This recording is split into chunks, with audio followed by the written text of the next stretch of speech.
Hello students, आज वाले lecture में हम इलेक्ट्रॉन गेन इंथैल्पी या इलेक्ट्रॉन एफिनिटी से रिलेटेड क्वेश्चंस को सॉल्व करना सीखेंगे। इससे पहले वाले लेक्चर्स में हमने electron gain enthalpy electron affinity से रिलेटेड सारी थ्योरी को पढ़ लिया था बेटा। तो आज के लेक्चर में उनके क्वेश्चन सॉल्व करने के पहले जल्दी से रिकैप कर लेते हैं कि लास्ट वाले लेक्चर में हमने कौन कौन सी थ्योरी पढ़ी हुई है। सबसे पहले हमने रिएक्शन लिखना सीखा था कि इलेक्ट्रॉन गेन इंथैल्पी के लिए कैसे लिखते हैं। कोई भी आइसोलेटेड गैसेस एटम होगा वो इलेक्ट्रॉन गेन करेगा, एनायन में कन्वर्ट होगा। उस रिएक्शन में जो भी हीट वो रिलीज करेंगे उसे हम क्या बोलते हैं, इलेक्ट्रॉन गेन इंथैल्पी। ठीक है। अब ये जो इलेक्ट्रॉन गेन इंथैल्पी है, क्योंकि इसके ट्रेंड पढ़ने में दिक्कत आती है, तो कैलकुलेशन के समय तो हम इलेक्ट्रॉन गेन इंथैल्पी को यूज करते हैं, लेकिन ट्रेंड्स पढ़ते समय इलेक्ट्रॉन एफिनिटी पढ़ते हैं। और इलेक्ट्रॉन एफिनिटी क्या होता है, जब इलेक्ट्रॉन गेन इंथैल्पी की वैल्यूज को अपोजिट साइन के साथ लिखते हैं तो उसे क्या बोल देते हैं, इलेक्ट्रॉन एफिनिटी बोल देते हैं। ठीक है। दूसरी चीज जो हमने पढ़ा था वो ये था कि हर बार जब नेक्स्ट इलेक्ट्रॉन आता है तो मैग्नीट्यूड ऑफ इलेक्ट्रॉन एफिनिटी पहले से ज्यादा होता है, पहले वाले इलेक्ट्रॉन के कंपैरिजन में। ठीक। इसके बाद तीसरी चीज हमने ये पढ़ा था कि जब भी एक से ज्यादा निगेटिव चार्ज एटम पर होगा तो प्रोसेस हमेशा एंडोथर्मिक हो जाएगी। जब वो एक इलेक्ट्रॉन गेन करेंगे एटम तो ज्यादातर केस में भले एक्सोथर्मिक होते हैं, लेकिन जब वो नेक्स्ट वाले इलेक्ट्रॉन कोई भी अगर वो गेन करते हैं तो रिपल्शन के कारण आगे वाली सारी प्रोसेस क्या हो जाती है, एंडोथर्मिक हो जाती है। ठीक। इसके बाद नेक्स्ट हमने फॉर्मूला पढ़ा था टेम्परेचर डिपेंडेंस के लिए, आयनाइजेशन इंथैल्पी की तरह ही कि किसी भी एक गिवन टेम्परेचर टी पर इलेक्ट्रॉन गेन इंथैल्पी निकालने के लिए 0 केल्विन पर जो भी इलेक्ट्रॉन एफिनिटी होगा उसका साइन माइनस कर देंगे और उसमें -5/2 RT करने के बाद जो वैल्यू आएगी वो क्या हो जाएगी, electron gain enthalpy at a temperature T. इसके बाद नेक्स्ट चीज हमें क्या देखा था कि आयनाइजेशन इंथैल्पी और इलेक्ट्रॉन एफिनिटी के बीच में क्या रिलेशन है। इसमें हमने बोला था कि जो भी हम इलेक्ट्रॉन एफिनिटी के लिए रिएक्शन लिखेंगे उसको रिवर्स कर देंगे तो आयनाइजेशन इंथैल्पी की रिएक्शन बन जाएगी। और उसमें जब रिएक्शन को रिवर्स करते हैं तो साइन ऑफ इंथैल्पी चेंज करते हैं लेकिन मैग्नीट्यूड सेम रखते हैं। ठीक है, क्योंकि इस पर बेस्ड क्वेश्चन भी बनते हैं। आज के लेक्चर में उसको सॉल्व करना सीखेंगे। इसके बाद नेक्स्ट हमने सीखा था कि कैसे हम कोई भी प्रोसेस एंडोथर्मिक है या एक्सोथर्मिक है ये बता सकते हैं। अगर हम इलेक्ट्रॉन एफिनिटी या इलेक्ट्रॉन गेन इंथैल्पी की बात करें, इलेक्ट्रॉन के गेन की बात करते हैं, तो हमेशा जब कैटायन इलेक्ट्रॉन गेन करेगा तो रिएक्शन एक्सोथर्मिक होगी, एनायन इलेक्ट्रॉन गेन करेगा तो एंडोथर्मिक होगी, न्यूट्रल एटम गेन करेंगे तो मोस्टली एक्सोथर्मिक होता है, लेकिन noble gases nitrogen, beryllium, magnesium के लिए वो एंडोथर्मिक हो जाती है। ठीक है। इसके बाद जनरल ट्रेंड देखा था कि अलोंग द पीरियड जाने पर इलेक्ट्रॉन एफिनिटी बढ़ती है इफेक्टिव न्यूक्लियर चार्ज बढ़ने के कारण, डाउन द ग्रुप जब जाते हैं तो इलेक्ट्रॉन एफिनिटी कम हो जाती है। ठीक। इसके बाद नेक्स्ट हमने कुछ एक्सेप्शंस देखे थे, बहुत ही ज़्यादा इंपॉर्टेंट चीज़ें होती है ये एक्सेप्शंस, क्योंकि सबसे ज़्यादा जो क्वेश्चंस होते हैं ये एक्सेप्शन से ही बनकर आते हैं। और आपको जो मैं ये रिकैप करवा रहा हूँ बेटा, रिकैप करते समय जो ये मैं शॉर्ट में लिख रहा हूँ इसी तरीके से आपको शॉर्ट नोट बनाना है। मैंने यहाँ पर हर एक एक्सेप्शन नहीं लिखा है, लेकिन आपको एक्सेप्शन के जो ट्रेंड है वो डिटेल में लिखने हैं। ठीक। यहाँ पर जब एक्सेप्शन देखा था तो हमने पी ब्लॉक के शुरुआत में देखे थे कि जो थर्ड पीरियड वाले जो एलिमेंट्स हैं वो सेकंड पीरियड वाले एलिमेंट से ज्यादा हो जाते हैं साइज के कारण, उनके इलेक्ट्रॉन एफिनिटी की वैल्यूज, जैसे क्लोरीन की वैल्यू फ्लोरीन से ज्यादा होती है, सल्फर की वैल्यू ऑक्सीजन से ज्यादा होती है। ये सारे पी ब्लॉक में कुछ ऐसा ही होता है।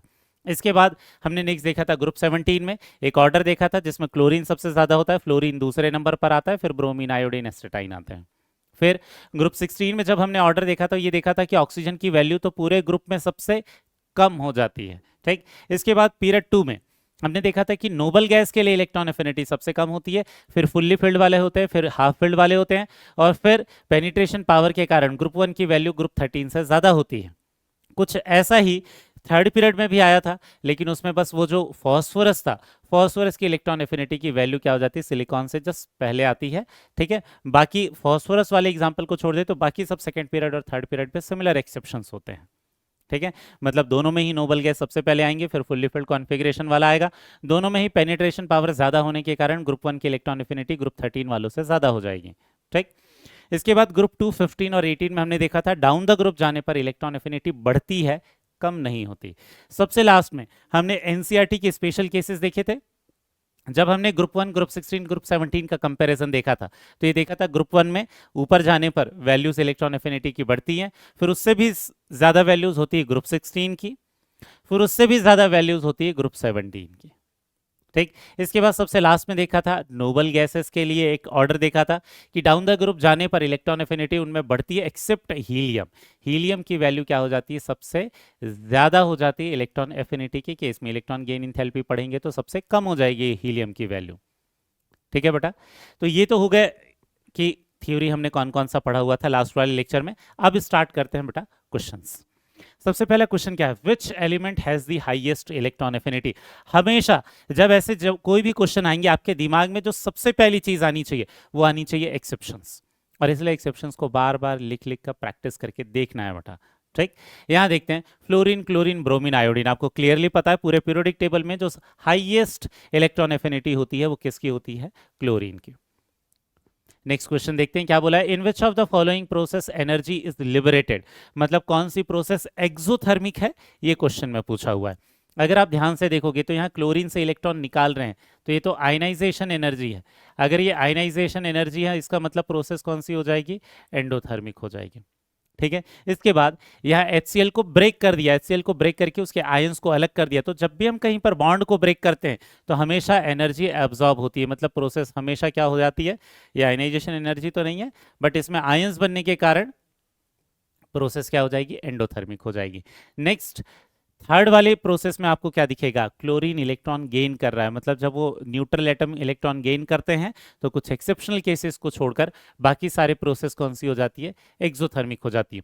सबसे लास्ट वाला जो रिएक्शन दिया है वो किसके बारे में है, एनायन के बारे में। एनायन जब भी इलेक्ट्रॉन गेन करता है तो क्या करेगा, रिपल्शन के कारण ये एनर्जी अब्जॉर्ब करेगा तभी वो गेन कर सकता है, तो ये एंडोथर्मिक रिएक्शन हो जाएगी। तो इन चारों केस में क्या दिख रहा है बेटा, एनर्जी कहाँ रिलीज हो रही है, ये थर्ड वाले ऑप्शन में रिलीज हो रही है। यही तो पूछा हुआ था, लिबरेटेड कहने का मतलब एनर्जी कहां पर रिलीज हो रही है। ठीक, नेक्स्ट वाले क्वेश्चन पर आते हैं बेटा। सिमिलर क्वेश्चन है, क्या बोला है, the process which require absorption of energy. Absorption of energy कहने का मतलब क्या है, ये पूछ रहा है कि जो कौन सी प्रोसेस है वो एंडोथर्मिक है। ठीक है, सबसे पहले अगर आप देखोगे तो यहाँ न्यूट्रल एटम क्या कर रहा है, इलेक्ट्रॉन गेन कर रहा है। अगर न्यूट्रल एटम इलेक्ट्रॉन गेन कर रहा है तो यहाँ प्रोसेस कौन सी हो जाएगी, ये प्रोसेस एक्सोथर्मिक हो जाएगी। ठीक है, नेक्स्ट सेकेंड वाले केस में यहाँ पर भी न्यूट्रल एटम इलेक्ट्रॉन गेन कर रहा है तो ये प्रोसेस भी क्या हो जाएगी, एक्सोथर्मिक हो जाएगी। लेकिन थर्ड वाले केस को देखना बेटा, यहाँ एक ही निगेटिव चार्ज नहीं है, यहाँ दो निगेटिव चार्ज है। तो हम लोगों ने पढ़ रखा था जब भी O2 minus N3 minus S2 minus, जब भी एक से ज्यादा निगेटिव चार्ज आएगा तो बाद वाले इलेक्ट्रॉन के लिए रिपल्शन आने के कारण ये सारी प्रोसेस कौन सी हो जाती है, एंडोथर्मिक हो जाती है। यहाँ हाइड्रोजन इलेक्ट्रॉन गेन कर रहा है, एक ही इलेक्ट्रॉन गेन कर रहा है तो ये वाली प्रोसेस भी क्या हो जाएगी, एक्सोथर्मिक हो जाएगी। तो हमें क्वेश्चन में पूछा हुआ था कौन सी एंडोथर्मिक है, ये भी थर्ड वाला ही ऑप्शन है।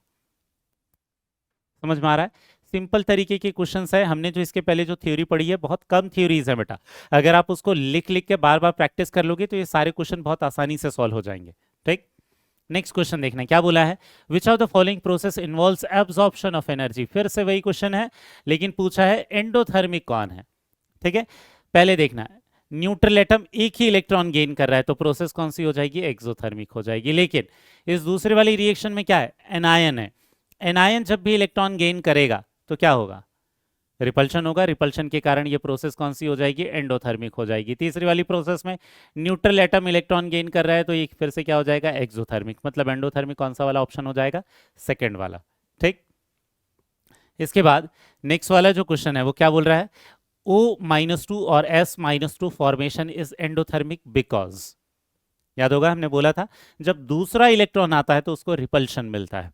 पहला वाला ऑप्शन देखना, मोर स्टेबिलिटी ऑफ O-2 और S-2 नहीं, more energy gain due to coupling नहीं, इलेक्ट्रोस्टैटिक रिपल्शन, रिपल्शन होता है बिल्कुल चार्ज, सिमिलर चार्जेस के बीच में, outweighs the energy gain due to coupling.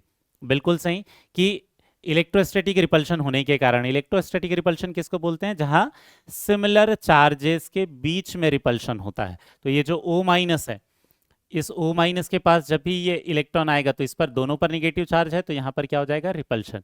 Similarly S- के केस में भी होगा, यहाँ जब इलेक्ट्रॉन आएगा तो इसमें क्या हो जाएगा, रिपल्शन। तो करेक्ट आंसर कौन सा हो जाएगा, इस रिपल्शन के कारण। ठीक, इसके बाद नेक्स्ट वाले क्वेश्चन को देखते हैं क्या है बेटा, arrange nitrogen, oxygen and sulphur in order of decreasing electron affinity. ठीक है, ध्यान क्या देना है उसमें कि जब भी आपको आपके पास ये अरेंजमेंट वाले क्वेश्चंस आएंगे हमेशा ध्यान रखना है, क्या इससे रिलेटेड आपने एक्सेप्शन पढ़ रखे हैं? बिल्कुल पढ़ रखे हैं। हमने सल्फर और ऑक्सीजन के लिए पढ़ रखा है कि सल्फर का क्या होता है, जो इलेक्ट्रॉन एफिनिटी की जो वैल्यूज होती है वो पूरे ग्रुप में सबसे ज़्यादा होती है, जबकि ऑक्सीजन की पूरे ग्रुप में सबसे कम होती है। लेकिन इसकी फिर भी नाइट्रोजन से ज़्यादा होगी। नाइट्रोजन की वैल्यू तो बहुत ही कम रहेगी, क्योंकि ये क्या है, एंडोथर्मिक प्रोसेस है। मतलब ये एनर्जी रिलीज ही नहीं करता, ये तो एब्जॉर्ब करता है। तो सबसे ज़्यादा रिलीज करता है सल्फर, फिर रिलीज करता है ऑक्सीजन, फिर रिलीज करता है नाइट्रोजन। नाइट्रोजन के लिए जब इलेक्ट्रॉन एफिनिटी लिखेंगे तो ये क्या हो जाएगा, निगेटिव आएगा, जबकि इन दोनों के लिए इलेक्ट्रॉन एफिनिटी क्या आएगा, पॉजिटिव आएगा। तो निगेटिव वाली वैल्यू सबसे कम हो जाएगी नाइट्रोजन की वैल्यू। तो ये ऑर्डर किस में दिखाई दे रहा है बेटा, फर्स्ट वाला ऑप्शन ही दिखाई दे रहा है हमें। क्लियर हुआ? नेक्स्ट क्वेश्चन पर आते हैं। नेक्स्ट क्वेश्चन क्या है, which of the following gains electron more easily. उसका मतलब यह है कि कौन इलेक्ट्रॉन गेन करने के बाद ज्यादा एनर्जी रिलीज करता है। क्योंकि हमेशा जब रिएक्शन मोर एक्सोथर्मिक होती है, ठीक है, हमेशा जब रिएक्शन मोर एक्सोथर्मिक होती है तभी जाके, ठीक है, रिएक्शन इजीली हो जाती है। हर बार नहीं, बट ज्यादातर जगहों पर हम इसी तरीके से कंपैरिजन करते हैं। ठीक है, कि नॉर्मली जहां पर एक्सोथर्मिक रिएक्शन होती है वो ज्यादा आसानी से होती है। मतलब कौन ज्यादा हीट रिलीज यहां पर करेगा इलेक्ट्रॉन गेन करने के बाद, ये पूछा है। एक दिया Cl, एक दिया Cl माइनस। Cl माइनस आसानी से इलेक्ट्रॉन गेन नहीं करेगा, एनायंस में तो रिपल्शन होता है, तो ये तो बिल्कुल ही नहीं करेगा, ये तो बिल्कुल ही नहीं करेगा Cl माइनस या H माइनस। इलेक्ट्रॉन गेन ज्यादा इजीली कौन करेगा, क्लोरीन और हाइड्रोजन में। क्लोरीन, हमें पता है पूरे पीरियोडिक टेबल में सबसे ज्यादा इलेक्ट्रॉन एफिनिटी किसकी होती है, क्लोरीन की। तो ये सबसे ज्यादा हीट रिलीज कर देगा, मतलब सबसे ज्यादा स्टेबल बन जाएगा। ठीक है, इसीलिए क्लोरीन आंसर होगा। ध्यान रखना बेटा, जब भी एनायन दे दे तो लोगों के ध्यान में क्या रहता है, क्लोरीन की इलेक्ट्रॉन एफिनिटी तो सबसे ज्यादा है, तो लोग Cl माइनस को भी सही मान लेते हैं। ये नहीं इलेक्ट्रॉन गेन करेगा, ये तो ऑलरेडी निगेटिव चार्ज बन चुका है। जो न्यूट्रल एटम होगा वो आसानी से इलेक्ट्रॉन गेन कर सकता है। ठीक, इसके बाद वाला क्वेश्चन देखते हैं बेटा, क्या है, configuration that shows the highest energy released when an electron is added to the atom. जब भी आपके पास इलेक्ट्रॉनिक कॉन्फ़िगरेशन लिखा हुआ रहे तो कंसेप्चुअली निकालने की कोशिश मत करना बेटा, कई बार गलतियां हो जाती है। हमेशा अगर आपके पास ऐसे साफ साफ लिखा हुआ है कॉन्फ़िगरेशन, तो आप पहले एलिमेंट्स को निकाल लो, फिर कोई गलतियां नहीं होंगी। 2s2 2p3 ये किसका कॉन्फ़िगरेशन है, नाइट्रोजन का। 2s2 2p4 ये ऑक्सीजन का। 2s2 2p5 फ्लोरीन का। 2s2 2p6 ये किसका है, नियॉन का। नोबल गैस तो बिल्कुल भी इलेक्ट्रॉन गेन नहीं करते इजीली। इन सारे एलिमेंट्स में कौन जल्दी इलेक्ट्रॉन गेन करेगा, फ्लोरीन करेगा। सबसे ज्यादा हीट रिलीज फ्लोरीन ही करेगा, क्योंकि अलोंग द पीरियड क्या होता है, जो इलेक्ट्रॉन एफिनिटी की वैल्यू होती है वो बढ़ती है, ज्यादा एनर्जी वो रिलीज करते हैं। और इनमें तो कोई एक्सेप्शन भी नहीं है, नाइट्रोजन, ऑक्सीजन, फ्लोरीन में, जब हम अलोंग द पीरियड की बात करते हैं तब। ठीक, अगर मैं सेकेंड पीरियड के और किसी एलिमेंट को लिखता तो फिर हमें वो एक्सेप्शन जो सेकेंड पीरियड के लिए पढ़ा था वो चेक करना पड़ता। नेक्स्ट वाला क्वेश्चन देखते हैं क्या दिया है, for electron gain enthalpies of the elements denoted as delta EgH the incorrect option is. Actual में ये प्रीवियस ईयर का क्वेश्चन है बेटा, और इसमें ध्यान देना कि यहाँ इलेक्ट्रॉन एफिनिटी नहीं बोला है, यहाँ क्या बोला, इलेक्ट्रॉन गेन इंथैल्पी बोला है। तो इलेक्ट्रॉन एफिनिटी का अपोजिट ऑर्डर आएगा, क्योंकि यहाँ साइन के साथ आंसर करेंगे। ध्यान देना, क्लोरीन और फ्लोरीन में अगर क्वेश्चन में इलेक्ट्रॉन एफिनिटी का ऑर्डर बोला होता तो किसका ज्यादा होता, क्लोरीन का ज्यादा होता। लेकिन हमें इलेक्ट्रॉन गेन इंथैल्पी का ऑर्डर बोला है, तो किसका ज्यादा होगा, फ्लोरीन का। मतलब ये तो करेक्ट ऑर्डर है, हमें इनकरेक्ट ऑर्डर पूछा है। दूसरा देखते हैं, टेलुरियम और पोलोनियम डाउन द ग्रुप जाने पर इलेक्ट्रॉन एफिनिटी आपको याद है, हम लोगों ने क्या पढ़ा था, सल्फर, सेलेनियम, टेलुरियम, पोलोनियम और फिर ऑक्सीजन आता। ऑक्सीजन की वैल्यू तो सबसे कम हो जाती थी, बट हमें टेलुरियम और पोलोनियम को कंपेयर करना है। इसमें इलेक्ट्रॉन एफिनिटी टेलुरियम का ज्यादा होता है पोलोनियम से, लेकिन इलेक्ट्रॉन गेन इंथैल्पी पोलोनियम के ज्यादा हो जाएगी टेलुरियम से। नेक्स्ट थर्ड वाले में देखते हैं, sulphur and selenium. Sulphur and selenium में सल्फर का इलेक्ट्रॉन एफिनिटी ज्यादा होता है, ये इलेक्ट्रॉन एफिनिटी का ऑर्डर है बेटा, ठीक है, लेकिन इलेक्ट्रॉन गेन इंथैल्पी सेलेनियम के ज्यादा होनी चाहिए थी, तो ये इनकरेक्ट ऑर्डर है। आयोडीन और एस्टेटाइन में इलेक्ट्रॉन एफिनिटी किसकी ज्यादा होती है, आयोडीन की ज्यादा होती है, किससे, एस्टेटाइन से। लेकिन इलेक्ट्रॉन गेन इंथैल्पी एस्टेटाइन की ज्यादा होगी आयोडीन से, तो ये करेक्ट ऑर्डर है। हमें इनकरेक्ट पूछा था, तो करेक्ट ऑप्शन कौन सा हो जाएगा? थर्ड। यहाँ लोगों को दिक्कत हो जाती है क्योंकि हर जगह पर इलेक्ट्रॉन गेन इंथैल्पी का ऑर्डर इलेक्ट्रॉन एफिनिटी का ही पढ़ लेते हैं। हाँ, इलेक्ट्रॉन गेन इंथैल्पी के साथ अगर कुछ टर्म्स लिखे हुए हैं, जैसे absolute value of electron gain enthalpy या magnitude of electron gain enthalpy, या कई बार ऐसा लिखा हुआ रहता है electron gain enthalpy with negative sign, अगर ऐसा कुछ लिखा हुआ है तो फिर वो ऑर्डर इलेक्ट्रॉन एफिनिटी का ही ऑर्डर आता है। ठीक है, बट इलेक्ट्रॉन गेन इंथैल्पी और इलेक्ट्रॉन एफिनिटी दोनों चीजें अलग है। ठीक है, ये PYQ का क्वेश्चन है बेटा, जेई मेंस का। नीट में भी बिल्कुल आ सकता है इस तरीके का क्वेश्चन। यहाँ देखना, ये दूसरा क्वेश्चन भी हम ले रहे हैं, ये भी कुछ वैसा ही है। देखना, inert gases have positive electron gain enthalpy, it's correct order is. Electron gain enthalpy का ऑर्डर इन्होंने पूछा है, इलेक्ट्रॉन एफिनिटी का नहीं, इलेक्ट्रॉन गेन इंथैल्पी का। आपको याद होगा कि लास्ट वाले लेक्चर में हमने ग्रुप 18 का ऑर्डर पढ़ा था, नोबल गैसेस के लिए पढ़ा था। ठीक है, उसमें इलेक्ट्रॉन एफिनिटी की वैल्यू सबसे कम किसकी थी? नियॉन की थी। फिर कौन था? आर्गन। फिर क्रिप्टॉन, ये दोनों बराबर थे। फिर कौन था? जेनॉन। फिर कौन था? रेडॉन। फिर कौन था? हीलियम की जो वैल्यू है ये क्या थी? सबसे ज्यादा थी इलेक्ट्रॉन एफिनिटी के केस में। लेकिन हमें क्या पूछा है? इलेक्ट्रॉन गेन इंथैल्पी, तो इसका रिवर्स ऑर्डर हो जाएगा। ठीक, अगर यहां देखेंगे तो हीलियम की वैल्यू फिर सबसे कम आनी चाहिए, तो हीलियम की वैल्यू सबसे कम किस में? ये तीनों ऑप्शन में। सबसे ज्यादा कौन आना चाहिए? नियॉन आना चाहिए, ये दो ऑप्शन में है। अब चेक कर लेते हैं, क्रिप्टॉन की वैल्यू ज्यादा होनी चाहिए किससे? जेनॉन से, क्योंकि वहां इलेक्ट्रॉन एफिनिटी का ऑर्डर है, इसका रिवर्स करना है हमें। ठीक है, तो जेनॉन की वैल्यू ज्यादा होगी किससे? जेनॉन की वैल्यू ज्यादा होगी क्रिप्टॉन से, तो इलेक्ट्रॉन गेन इंथैल्पी का ऑर्डर हो जाएगा, नियॉन की वैल्यू क्या हो जाएगी? सबसे ज्यादा हो जाएगी, फिर क्रिप्टॉन हो जाएगा, फिर जेनॉन हो जाएगा, फिर हीलियम हो जाएगा। ये वाला ऑप्शन किस में दिखाई दे रहा है बेटा? क्रिप्टॉन की वैल्यू ज्यादा है जेनॉन से, ये फोर्थ वाला ऑप्शन दिखाई दे रहा है। समझ में आ गया? इसी को रिवर्स करना है, क्योंकि वो जो ऑर्डर हमने पढ़ा था वो किसका था? इलेक्ट्रॉन एफिनिटी का था। ठीक, इसके बाद नेक्स्ट वाला जो क्वेश्चन है वो क्या है? Identify the least stable amongst the following. कौन सा जो एनायन है वो सबसे अनस्टेबल है? तो हम लोगों ने ये पढ़ रखा है कि जो भी हाफ फिल्ड या जो भी फुली फिल्ड या जो भी नोबल गैस कॉन्फ़िगरेशन रहते हैं वो आसानी से इलेक्ट्रॉन गेन नहीं करते, वो अनस्टेबल हो जाएंगे। यहाँ देखना, लिथियम का कॉन्फ़िगरेशन क्या था?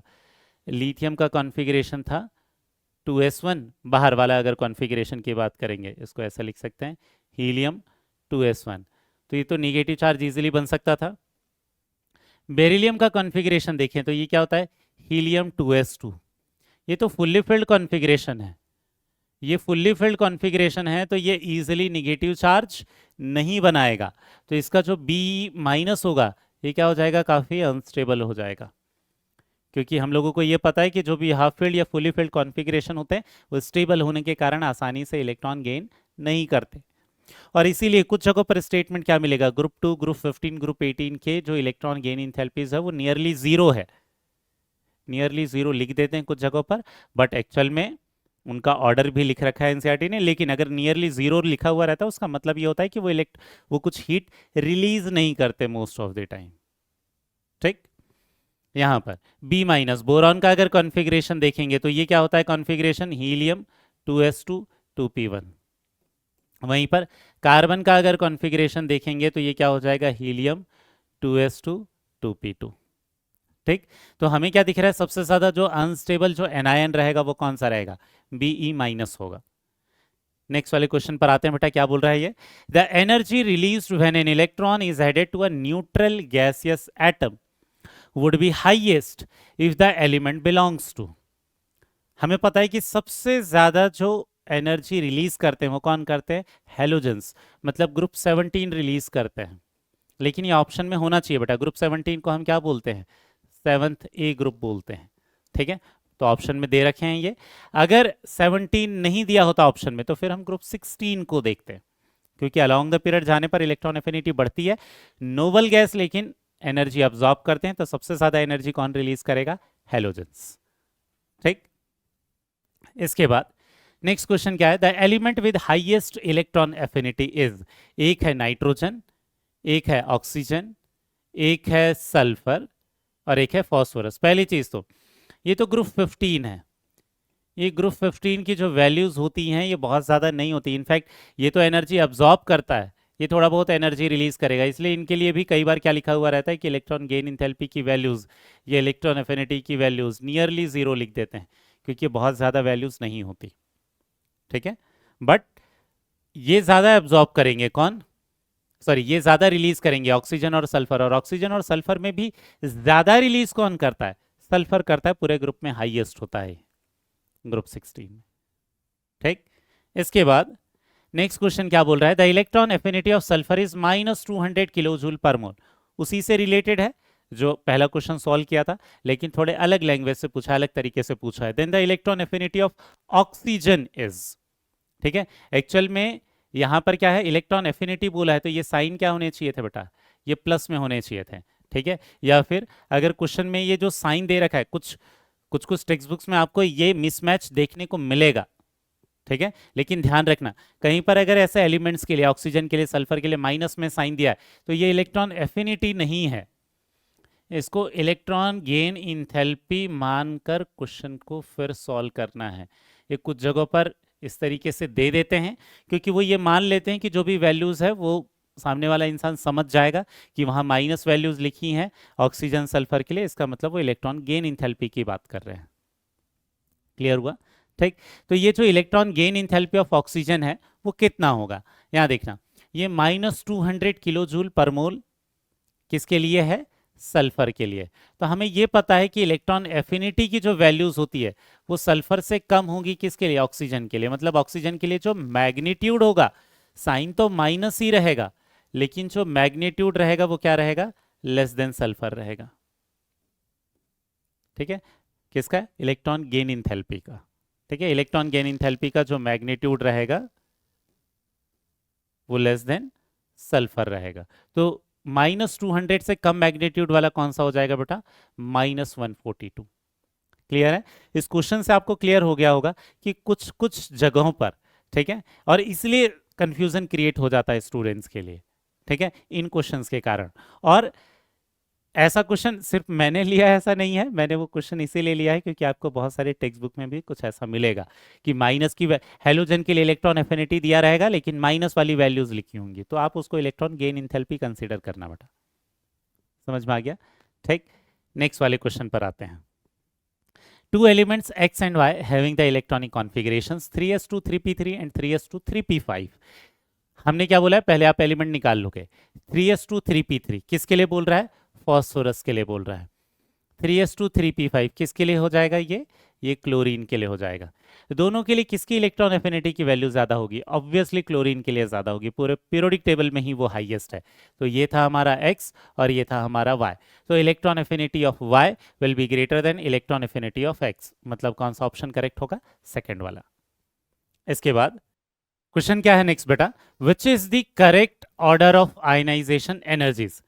यहां देखना क्वेश्चन में आयनाइजेशन एनर्जी है लेकिन हमने इसको इलेक्ट्रॉन एफिनिटी वाले टॉपिक में क्यों लिया है, क्योंकि एक्चुअल में ये निगेटिवली चार्ज्ड स्पीसीज की आयनाइजेशन एनर्जी को कंपेयर करने बोल रहा है, ठीक है। तो यहां पर इलेक्ट्रॉन एफिनिटी वाले कंसेप्ट से ही इस आयनाइजेशन एनर्जी को हम कंपेयर करने वाले हैं। यहां देखना सबसे पहले तो फ्लोरीन और क्लोरीन में हमें यह पता है कि फ्लोरीन की आयनाइजेशन एनर्जी क्लोरीन से ज्यादा होगी, इसमें तो कोई डाउट नहीं है, ठीक है। निगेटिव चार्ज वालों को आप देखते हैं, पहली चीज Cl माइनस से जब इलेक्ट्रॉन निकाला रहा होगा तो किस में कन्वर्ट हुआ रहा होगा, Cl में। फिर यहां से जब इलेक्ट्रॉन निकाला रहा होगा तो ये कन्वर्ट हुआ होगा Cl प्लस में। वैसे ही F माइनस से इलेक्ट्रॉन निकाला रहा होगा तो ये कन्वर्ट हुआ होगा F में, F से इलेक्ट्रॉन निकाला होगा तो ये बना होगा F प्लस। लेकिन हम लोगों ने ये पढ़ लिया है कि I3 I2 से ज्यादा होता है, I2 I1 से ज्यादा होगा और I1 उसके पहले वाले स्टेप से भी ज्यादा होगा। मतलब जब निगेटिव चार्ज वाले से इलेक्ट्रॉन निकाला होगा तो Cl बना और उससे जब इलेक्ट्रॉन निकाला तो Cl प्लस बना। मतलब इस वाले स्टेप की जो आयनाइजेशन एनर्जी रहेगी ये कम रहेगी नेक्स्ट वाले स्टेप की आयनाइजेशन एनर्जी से, क्योंकि हम लोगों ने ये पढ़ लिया है कि हर एक नेक्स्ट आयनाइजेशन एनर्जी पहले वाले से ज्यादा वैल्यू होती है। मतलब इस सेकेंड वाले स्टेप में ज्यादा एनर्जी लगेगी एक एज कंपेयर टू फर्स्ट। कहने का मतलब ionization energy of Cl minus and ionization energy of Cl में ज्यादा कौन होगा, Cl की आयनाइजेशन एनर्जी। सिमिलरली यहां पर भी ऐसा ही होगा कि ionization energy of F minus and ionization energy of F में ज्यादा वैल्यू किसकी होगी? F के आयनाइजेशन एनर्जी की होगी। इतना क्लियर हो गया? अब बस हमें कंपैरिजन बाकी रहेगा किसका? Cl माइनस और F माइनस में ज्यादा कौन होगा। ये न्यूट्रल एटम में तो पता चल गया Cl और F में F ज्यादा है, और ये दोनों की जो आयनाइजेशन एनर्जी रहेगी ये Cl माइनस और F माइनस से ज्यादा होगी। ठीक है, क्यों? क्योंकि निगेटिवली चार्ज वालों से इलेक्ट्रॉन निकालना ज्यादा आसान है as compare to neutral atom. ठीक है, वैसे ही न्यूट्रल एटम से इलेक्ट्रॉन निकालना ज्यादा आसान है as compare to positively charge atom. जितना ज्यादा निगेटिव चार्ज रहेगा इलेक्ट्रॉन उतनी आसानी से बाहर निकाल सकते हैं। इतना तो समझ में आ गया। मेनली अब हमें कंपेयर करना है किसको? Cl माइनस और F माइनस को। अब यहाँ इसको कैसे कंपेयर करेंगे देखना, इसके आयनाइजेशन एनर्जी को, इसको इलेक्ट्रॉन एफिनिटी से कंपेयर करेंगे। Cl प्लस इलेक्ट्रॉन ये कन्वर्ट हुआ किसमें? Cl माइनस में। एक्चुअल में इसकी इलेक्ट्रॉन गेन इंथैल्पी की वैल्यू क्या होती है? वैल्यू के साथ मैं कंपैरिजन बता रहा हूं ताकि आपको बिल्कुल भी कंफ्यूजन ना हो। यहां देखना, इसकी वैल्यू होती है -350 किलो जूल। ठीक है, मतलब इलेक्ट्रॉन एफिनिटी क्या रहा होगा? +350 किलो जूल। ठीक है, वैसे ही जब इसको रिवर्स कर दूंगा मैं, Cl माइनस से जब इलेक्ट्रॉन हम निकाल देंगे तो यहां इसको क्या बोलेंगे? आयनाइजेशन एनर्जी बोलेंगे, ionization energy of Cl minus, क्योंकि Cl माइनस से इलेक्ट्रॉन निकाल रहे हैं। रिएक्शन को रिवर्स करते हैं तो क्या होता है? साइन चेंज होता है और एनर्जी की वैल्यू क्या रहती है? सेम ही रहती है, मैग्नीट्यूड सेम ही रहेगा। तो हमें इलेक्ट्रॉन एफिनिटी से यहां भी मतलब भी नहीं है। इलेक्ट्रॉन गेन इंथैल्पी की ये मेनली हीट की वैल्यू ये है। इसको अगर साइन रिवर्स करके लिखूं तो ये कितना हो जाएगा? +350 किलो जूल हो जाएगा। ये हो गया Cl माइनस की आयनाइजेशन इंथैल्पी। ऐसा फ्लोरीन के लिए देखना, फ्लोरीन प्लस इलेक्ट्रॉन ये बनेगा F माइनस। इसकी इलेक्ट्रॉन गेन इंथैल्पी की जो वैल्यूज होती हैं, ठीक है, ये कम हीट रिलीज करता है, लेकिन साइन क्या रहेगा? माइनस। ये -320 किलो जूल हो जाएगा। जब इसको मैं रिवर्स करूंगा, F माइनस से जब इलेक्ट्रॉन हम निकाल कर F बना देंगे तो ये क्या हो जाएगा? आयनाइजेशन एनर्जी किसका? F माइनस का। ये हो जाएगा +320। अभी क्या दिखाई दे रहा है बेटा? किसकी आयनाइजेशन एनर्जी की वैल्यू ज्यादा है? ऑब्वियसली Cl माइनस के लिए ज्यादा है as compare to F minus. समझ में आ रहा है? अगर हम इन वैल्यू को कंपेयर करें तो Cl माइनस की आयनाइजेशन एनर्जी ये है, F माइनस की आयनाइजेशन एनर्जी की वैल्यू ये है। ऐसा क्यों आया है? क्योंकि एक्चुअल में इलेक्ट्रॉन एफिनिटी की वैल्यू Cl की ज्यादा होती है, तो उसी की आयनाइजेशन एनर्जी, Cl माइनस के आयनाइजेशन एनर्जी की वैल्यू ज्यादा होगी। क्लियर हो गया? इसका मतलब Cl माइनस की वैल्यू ज्यादा हो जाएगी किससे?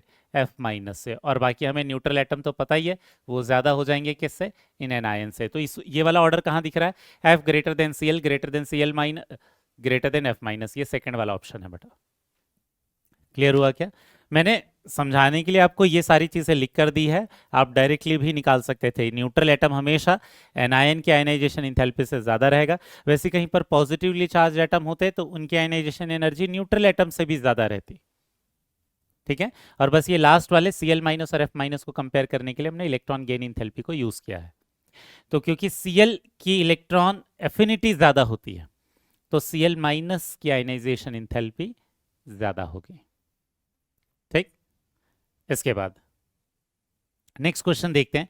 The decreasing order of electron affinity of halogens. आपको पता है हम लोगों ने ऑर्डर पढ़ रखा था, Cl ज्यादा होता है, फ्लोरीन में एक्सेप्शन आता है, बट इससे कम कौन होता है? ब्रोमीन और आयोडीन। ये किस में दिखा रहा है? Cl greater than F greater than Br greater than iodine.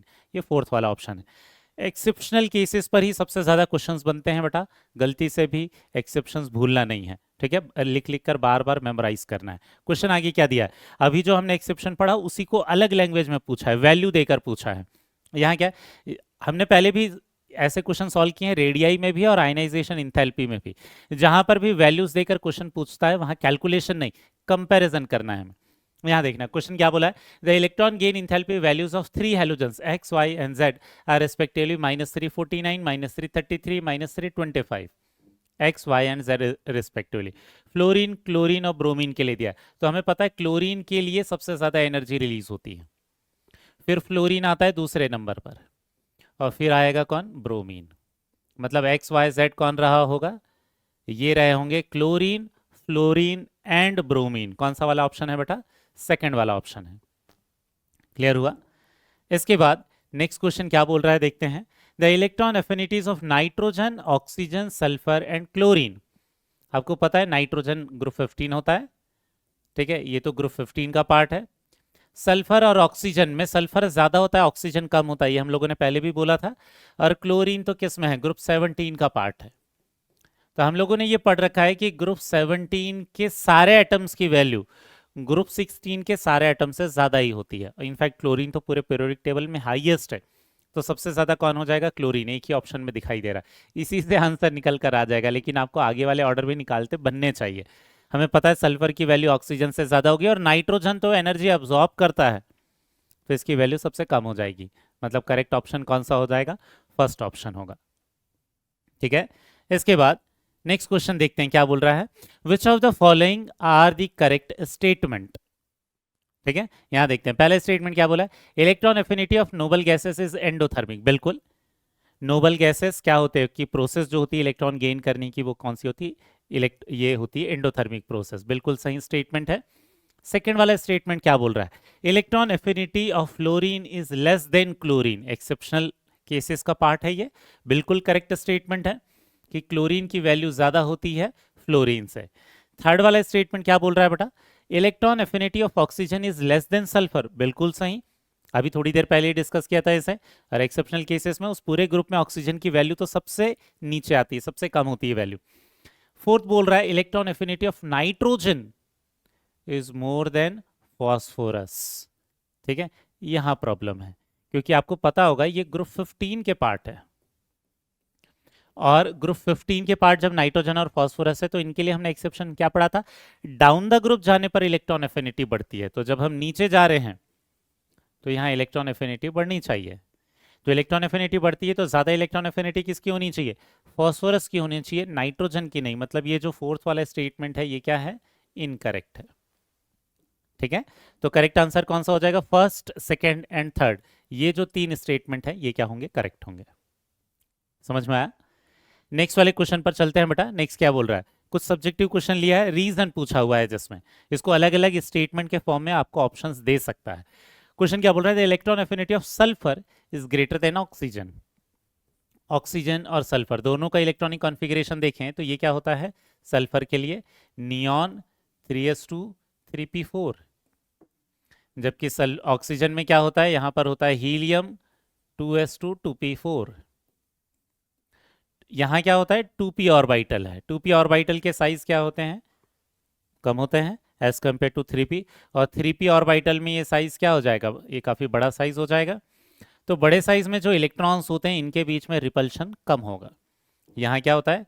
3p orbital का साइज बिगर होने के कारण इसमें क्या होता है? लेस इलेक्ट्रॉन इलेक्ट्रॉन रिपल्शन होता है। दो इलेक्ट्रॉन के बीच में लेस रिपल्शन होता है, और क्योंकि लेस रिपल्शन होता है तो मोर एनर्जी इज रिलीज्ड। ठीक है, मोर एनर्जी रिलीज होती है इनके केस में। ये वाले याद होगा, ये रीजन हमने क्लोरीन फ्लोरीन के लिए पढ़ा हुआ था, और अब ये बोला था कि यही रीजन सबके लिए एप्लीकेबल है। फॉस्फोरस नाइट्रोजन के लिए भी, ठीक है, एल्यूमिनियम बोरॉन के लिए भी, सिलिकॉन कार्बन के लिए भी। ठीक है, तो ये मेन रीजन जो होता है इलेक्ट्रॉन एफिनिटी सल्फर के ज्यादा होने का, उसका रीजन क्या है? उसके साइज ऑफ p ऑर्बिटल। ठीक है, तो एक्चुअल में इसमें रिपल्शन ज्यादा होता है। इसमें 2p में साइज क्या है? लेस। किसी को लगेगा सर 3p में तो फिर 4p में और भी साइज ज्यादा है। ठीक है, तो सल्फर से ज्यादा वैल्यू सेलेनियम की हो जानी चाहिए, ऐसा नहीं, इसके कंपैरिजन में। ठीक है, एक्चुअल में इसमें साइज लेस होने के कारण इसमें रिपल्शन मोर होता है। इसमें रिपल्शन मोर होने के कारण इसकी वैल्यू कम हो जाती है। उसकी तो जितनी आनी चाहिए उतनी आती ही है सल्फर की। ठीक है, ऑक्सीजन के लिए वैल्यू कम हो जाती है। समझ में आ गया? ठीक है, तो यहां क्या होता है? रिपल्शन मोर होने के कारण less energy is released. Less energy is released. Clear हुआ बेटा? नेक्स्ट वाले क्वेश्चन पर चलते हैं। नेक्स्ट क्वेश्चन क्या है? Beryllium and nitrogen have extremely low values of electron affinity against the trend. ठीक है, ये ट्रेंड को फॉलो ना करते हुए अलोंग द पीरियड वालों के लिए इनकी वैल्यू बहुत ही कम होती है। नाइट्रोजन का कॉन्फ़िगरेशन क्या होता है? Helium 2s2 2p3। बेरिलियम का क्या होता है? हीलियम 2s2 2, ये 2s2 ही होता है। आपको याद होगा हमने बोला था नोबल गैस नियॉन के बाद बेरिलियम और नाइट्रोजन ही आते हैं। ऐसा क्यों था? क्योंकि ये फुल्ली फिल्ड कॉन्फ़िगरेशन है, ये फुल्ली फिल्ड कॉन्फ़िगरेशन है, जबकि ये 2s2 2p3 वाला क्या है बेटा? ये हाफ फिल्ड कॉन्फ़िगरेशन है। और ये दोनों कॉन्फ़िगरेशन क्या होते हैं? हाईली स्टेबल कॉन्फ़िगरेशन होते हैं। क्योंकि ये हाईली स्टेबल कॉन्फ़िगरेशन है तो इसमें आसानी से ये energy gain, sorry electron gain नहीं करना चाहते। क्लियर हो गया? और इसलिए इनकी प्रोसेस कौन सी होती है? एंडोथर्मिक हो जाती है।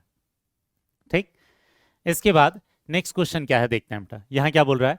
Ionization potential of sodium would be numerically the same as. अब इलेक्ट्रॉन एफिनिटी और आयनाइजेशन एनर्जी के लिए जो हमने रिलेशन निकालने वाले जो क्वेश्चंस किए थे, जो थ्योरी पढ़ी थी, उसको यहाँ यूज करना है। यहाँ देखना, आयनाइजेशन पोटेंशियल ऑफ Na, मतलब सोडियम से इलेक्ट्रॉन निकाल दिया तो ये Na प्लस प्लस क्या हो गया? इलेक्ट्रॉन बन गया। ठीक है, इसकी आयनाइजेशन एनर्जी की वैल्यू मान लेते हैं ये +x रही होगी। ठीक, अब यहीं पर इस रिएक्शन को अगर मैं रिवर्स कर दूं तो ये क्या हो जाएगा? Na प्लस प्लस इलेक्ट्रॉन, ये हो जाएगा Na। यहां पर इलेक्ट्रॉन गेन इंथैल्पी किसका बोलूंगा मैं? Electron gain enthalpy Na plus का, क्योंकि Na प्लस इलेक्ट्रॉन गेन कर रहा है। ये क्या हो जाएगा? -x। वहां साइन प्लस रहेगा आयनाइजेशन एनर्जी के लिए, इसके लिए माइनस हो जाएगा। लेकिन इलेक्ट्रॉन एफिनिटी जब मैं लिखूंगा Na प्लस का, तो मैं अपोजिट साइन के साथ लिखूंगा, ये +x के साथ लिखूंगा। मतलब आयनाइजेशन एनर्जी ऑफ Na और electron affinity of Na plus, ये दोनों बराबर होंगे। ठीक है, तो करेक्ट आंसर कौन सा हो जाएगा? Electron affinity of Na plus. समझ में आया बेटा? इसके बाद नेक्स्ट क्वेश्चन देखते हैं। यहां देखना, उसी वाले कंसेप्ट पर बेस्ड है, इलेक्ट्रॉन एफिनिटी और आयनाइजेशन एनर्जी की वैल्यू पर, के रिलेशन के बीच पर। विच of the following statement is correct regarding following process? यहां क्या दिख रहा है?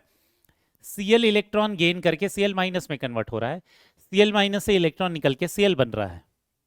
ठीक है, फिर यहां Cl इलेक्ट्रॉन लूज करके Cl प्लस बना रहा है, Cl प्लस इलेक्ट्रॉन लूज करके फिर Cl2 प्लस बना रहा है। अगर आप ध्यान दोगे तो ये दोनों रिएक्शन अपोजिट है एक दूसरे के, फर्स्ट और सेकंड। तो यहां पर देखना, electron affinity of Cl will be equal to ionization energy of Cl minus. अभी जैसे हमने Na के लिए बोला था वैसे इसके लिए हो जाएगा। तो करेक्ट आंसर कौन सा हो जाएगा? Ionisation energy of process second, बिल्कुल, will be equal to electron affinity of process first. पहला वाला ऑप्शन ही करेक्ट हो गया बेटा।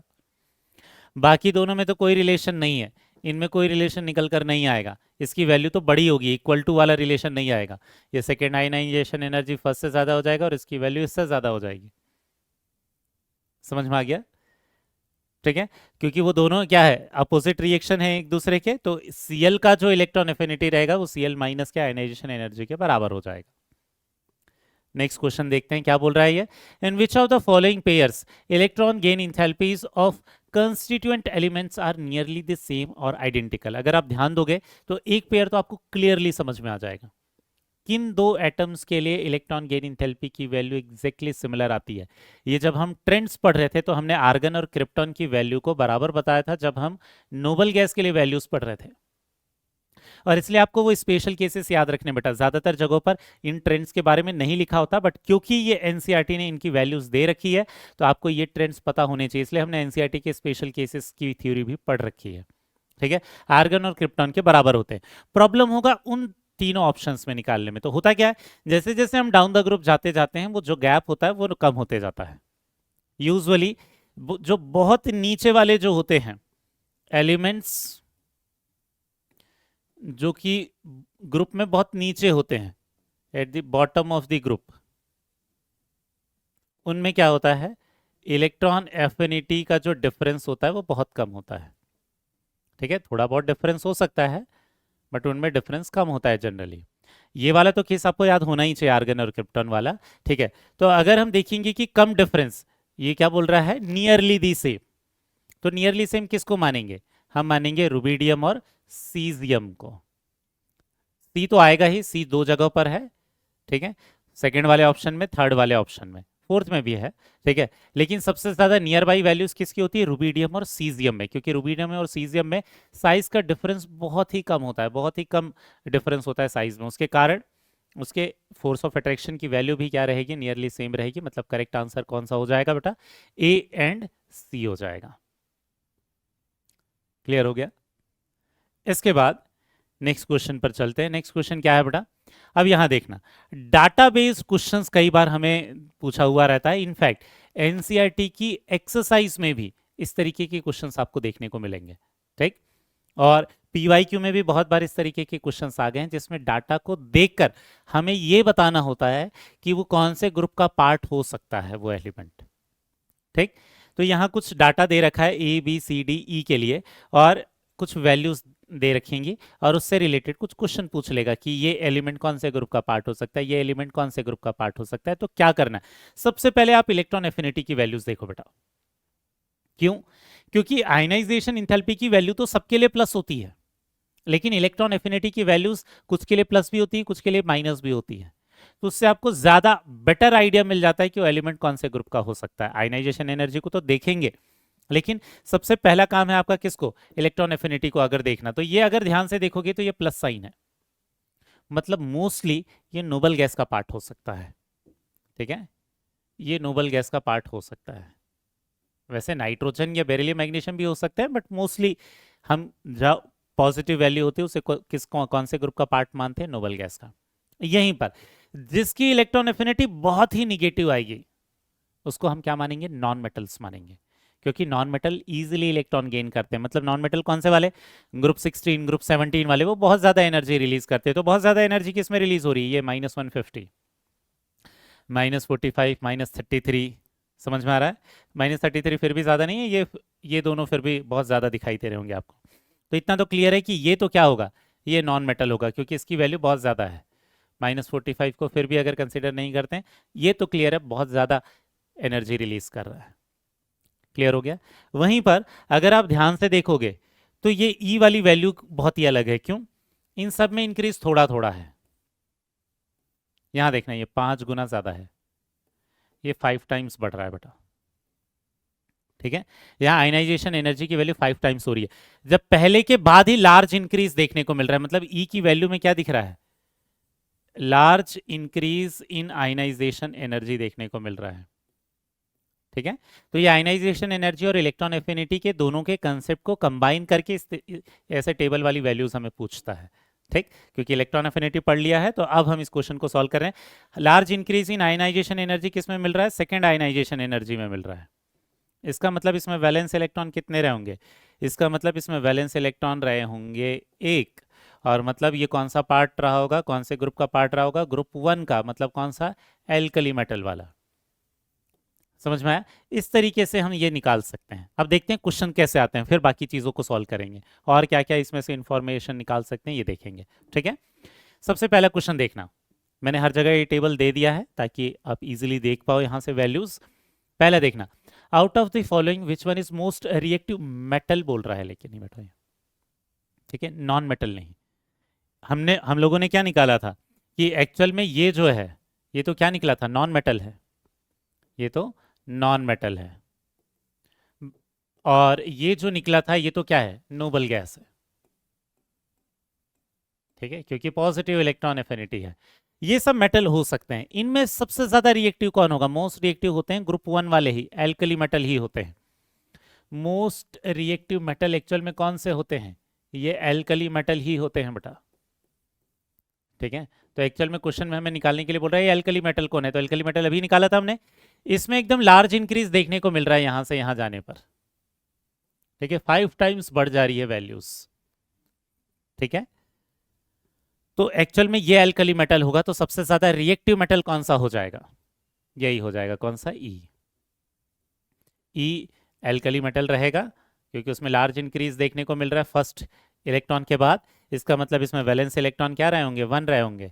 तो सबसे ज्यादा जो रिएक्टिव मेटल हो जाएगा वो कौन सा हो जाएगा, ई हो जाएगा बेटा। क्लियर हो गया। इसके बाद दूसरे क्वेश्चन पर आते हैं। दूसरा क्वेश्चन देखने क्या है, out of the following which one is most reactive non metal. सबसे ज्यादा रिएक्टिव नॉन मेटल कौन होगा जो सबसे ज्यादा एनर्जी रिलीज करेगा इलेक्ट्रॉन को गेन करने के बाद, जिसकी इलेक्ट्रॉन एफिनिटी की वैल्यू बहुत ज्यादा रहेगी। तो कौन दिखाई दे रहा है? ये दिखाई दे रहा है, ठीक है, highly negative electron gain enthalpy है। यहाँ इलेक्ट्रॉन एफिनिटी बोला है, बट एक्चुअल में इसको इलेक्ट्रॉन गेन इंथैल्पी मानकर ही आप क्वेश्चन को सॉल्व करोगे बेटा, ठीक है। तो highly negative electron gain enthalpy, समझ में आ गया, ठीक है। तो हम लोगों ने पहले भी बोला है कि ज़्यादा कुछ कुछ क्वेश्चंस में आपको इलेक्ट्रॉन गेन इंथैल्पी की वैल्यूज दे रखी है, लेकिन इलेक्ट्रॉन एफिनिटी बोल देता है वो। तो आप निगेटिव वैल्यूज को देखकर ही समझ जाओगे कि बहुत ज़्यादा निगेटिव वैल्यूज किन के लिए होती है, ज़्यादातर एलिमेंट के इलेक्ट्रॉन गेन इंथैल्पी की वैल्यूज निगेटिव होती हैं, ठीक है। अब यहाँ पर देखना, highly negative electron gain enthalpy मतलब ये क्या रहा होगा, नॉन मेटल रहा होगा, ये मोस्ट रिएक्टिव नॉन मेटल होगा। अगर कोई और एलिमेंट नॉन मेटल होगा तो भी ये सबसे ज़्यादा रिएक्टिव होगा, क्योंकि सबसे ज़्यादा हीट रिलीज कर रहा है। कौन कर रहा है? एफ रिलीज कर रहा है। तो करेक्ट आंसर कौन सा हो जाएगा? एफ, ठीक। इसके बाद नेक्स्ट क्वेश्चन देखना क्या बोल रहा है ये, out of the following which one is most reactive element. सबसे ज़्यादा रिएक्टिव एलिमेंट तो एक तो है मेटल और एक है नॉन मेटल। ये कर रहा है एनर्जी कंज्यूम और ये कर रहा है एनर्जी रिलीज। ज्यादा रिएक्टिव कौन होगा? जो एनर्जी रिलीज कर रहा है, ठीक है, बहुत ज्यादा रिलीज कर रहा है, इनफैक्ट बहुत ही ज्यादा बड़ी वैल्यू रिलीज कर रहा है। तो सबसे ज्यादा मोस्ट रिएक्टिव एलिमेंट भी कौन होगा? एफ ही होगा। तो सबसे ज्यादा रिएक्टिव मेटल, और नॉन मेटल में ये जो नॉन मेटल होगा कौन सा? एफ वाला, ये सबसे ज्यादा रिएक्टिव होगा, ठीक। इसके बाद नेक्स्ट देख लेते हैं क्वेश्चन में क्या बोला है, out of the following which one can form most stable unipositive M plus.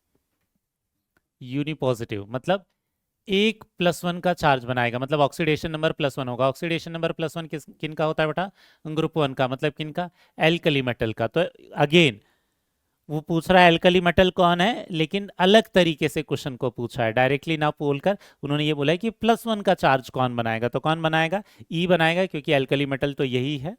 मतलब करेक्ट आंसर हमारा फर्स्ट ऑप्शन हो जाएगा, ठीक। इसके बाद नेक्स्ट क्वेश्चन देखना, यहाँ बोला है which of the following can form most stable bivalent chloride MCl2। MCl2 बनाएगा, इसका मतलब ऑक्सीडेशन नंबर दो क्लोरीन का -2, मेटल का +2। +2 ऑक्सीडेशन नंबर कौन बनाता है बेटा? Alkaline earth metal. ये कौन बनाता है? एल्कलाइन अर्थ मेटल, ठीक है। अब अगर ये एल्कलाइन अर्थ मेटल है तो हमें ये पता करना है कि दो दो इलेक्ट्रॉन उसमें से निकलेंगे। ये तो एल्कली मेटल है, ये खत्म हो गया, नॉन मेटल है, ये नोबल गैस है। हमें मेनली इन तीनों को कंपेयर करना है। इन तीनों में सबसे कम एनर्जी कौन कंज्यूम करेगा इलेक्ट्रॉन को निकालने के लिए? आपको दिखाई देगा ये दोनों, और इसमें दिखाई दे रहा है कि I1 और I2 दोनों में बहुत ज़्यादा गैप नहीं है, ठीक है। ये दोनों इलेक्ट्रॉन ईजिली निकल जाएंगे, ठीक है। तो डी के केस में 2 electrons can be removed easily, can be removed easily। क्यों? क्योंकि less first ionization enthalpy and second ionization enthalpy, दोनों की वैल्यूज कम है, तो दोनों इलेक्ट्रॉन इजीली निकल सकते हैं। इजीली से ये +2 का चार्ज बना सकते हैं। मतलब करेक्ट आंसर कौन सा हो जाएगा बेटा? डी वाला एलिमेंट हो जाएगा हमारा, ठीक। अब इसके बाद देखते हैं क्वेश्चन क्या बोला है, out of the following which one is possible as a noble gas. तो नोबल गैस कौन सा हो जाएगा? इलेक्ट्रॉन, यहाँ पॉजिटिव वैल्यू दी है, ध्यान रखना बेटा। इलेक्ट्रॉन एफिनिटी लिखा है, एक्चुअल में इलेक्ट्रॉन एफिनिटी नोबल गैस की निगेटिव होती है, लेकिन यहाँ सारी वैल्यूज को देखकर ही हमें क्लियर हो जाएगा कि ज्यादातर के लिए अगर निगेटिव वैल्यूज दिया इलेक्ट्रॉन एफिनिटी, मतलब एक्चुअल में वो इलेक्ट्रॉन एफिनिटी नहीं था, वो एक्चुअल में क्या था? इलेक्ट्रॉन गेन इंथैल्पी था। समझ में आ गया? तो कुछ कुछ टेक्स्ट बुक में इस तरीके से डाटा दिया हुआ रहता है, ठीक है। तो आपको समझ जाना है देखकर, डाटा देखकर, कि वो एक्चुअल में किसकी वैल्यूज है। एक क्वेश्चन हमने पहले भी किया था इसके पहले, ठीक। यहाँ देखना, तो नोबल गैस कौन सा हो जाएगा? ए हो जाएगा। समझ में आ गया? अब इसके बाद कुछ कैलकुलेशंस वाले क्वेश्चंस करने वाले हैं बेटा हम। यहाँ देखना, the electron affinity of chlorine is 3.7 electron volt पर एटम। मतलब एक क्लोरीन एटम जब इलेक्ट्रॉन गेन कर रहा है तो ये कितनी एनर्जी रिलीज कर रहा है? ये -3.7 इलेक्ट्रॉन वोल्ट। तो इसी के लिए जब हम इलेक्ट्रॉन एफिनिटी लिख रहे होंगे तो इसको प्लस करके लिख रहे हैं, +3.7 इलेक्ट्रॉन वोल्ट, लेकिन ये एक एटम के लिए है। How much energy in kilocalorie is released when 2 gram chlorine is completely converted to Cl minus. 2 gram दिया है, 2 ग्राम दिया है तो इसके नंबर ऑफ मोल क्या हो जाएंगे, given mass upon molar mass, इतने मोल हो जाएंगे बेटा।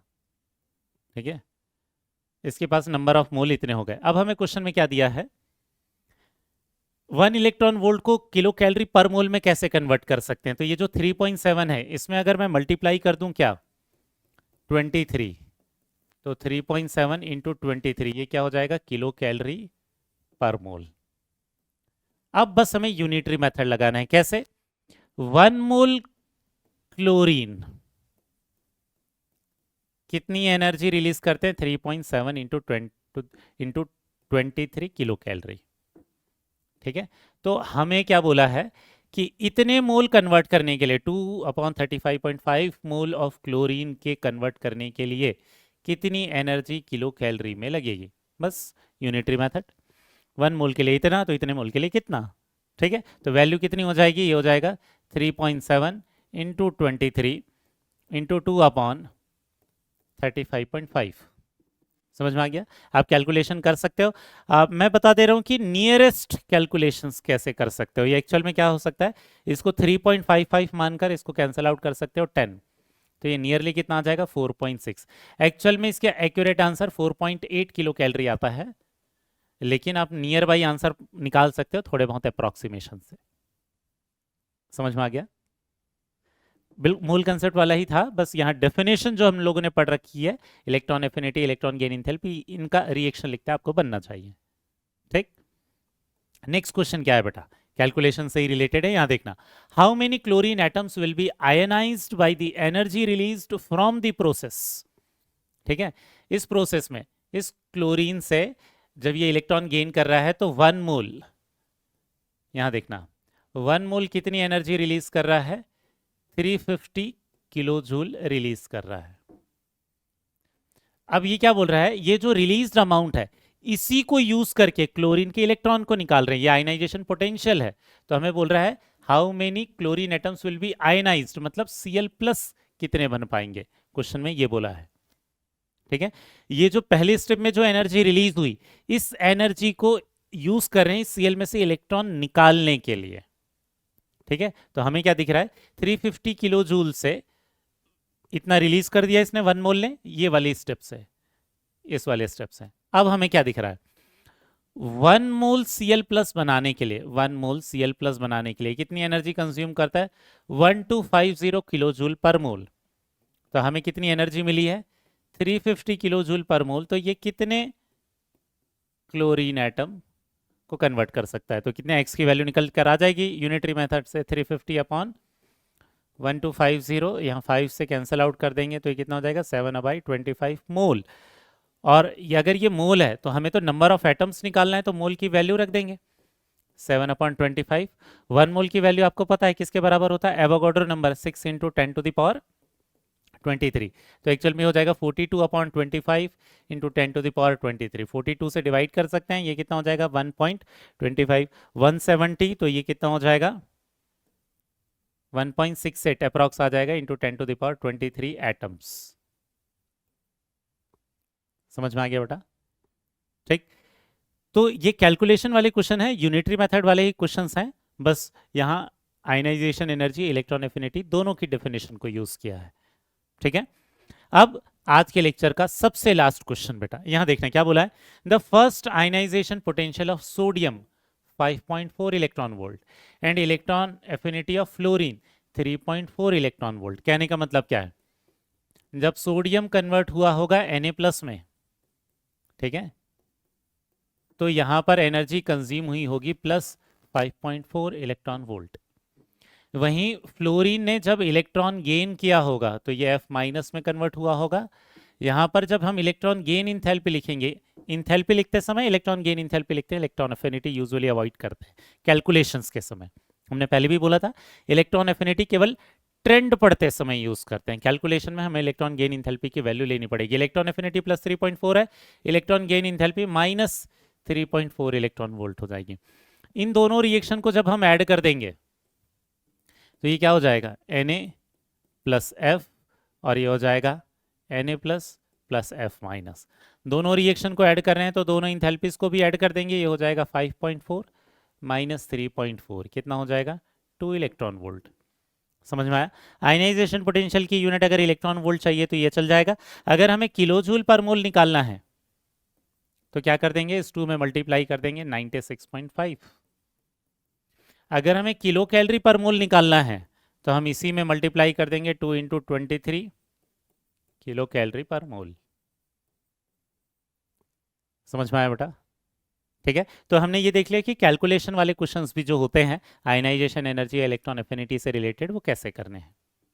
ठीक, तो आज के लेक्चर में हमने जितने भी अलग अलग तरीके के जो क्वेश्चंस बनते हैं इलेक्ट्रॉन गेन इंथैल्पी और इलेक्ट्रॉन एफिनिटी से रिलेटेड, ठीक है, उनको सॉल्व करना सीख लिया है बेटा। नेक्स्ट वाले लेक्चर में हम चौथी प्रॉपर्टीज पर जाएंगे जिसका नाम है इलेक्ट्रोनिगेटिविटी। ठीक है, इलेक्ट्रोनिगेटिविटी के लिए थ्योरी बहुत ज़्यादा इंपॉर्टेंट है, क्योंकि जब हम ऑर्गेनिक के बहुत सारे कंसेप्ट पढ़ते हैं तो वहाँ इलेक्ट्रोनिगेटिविटी वाला कंसेप्ट बार बार रिपीट होता है। ठीक है, तो मिलेंगे नेक्स्ट वाले लेक्चर में बेटा। आज वाले लेक्चर को यहीं पर रखते हैं। थैंक यू बेटा, बाय।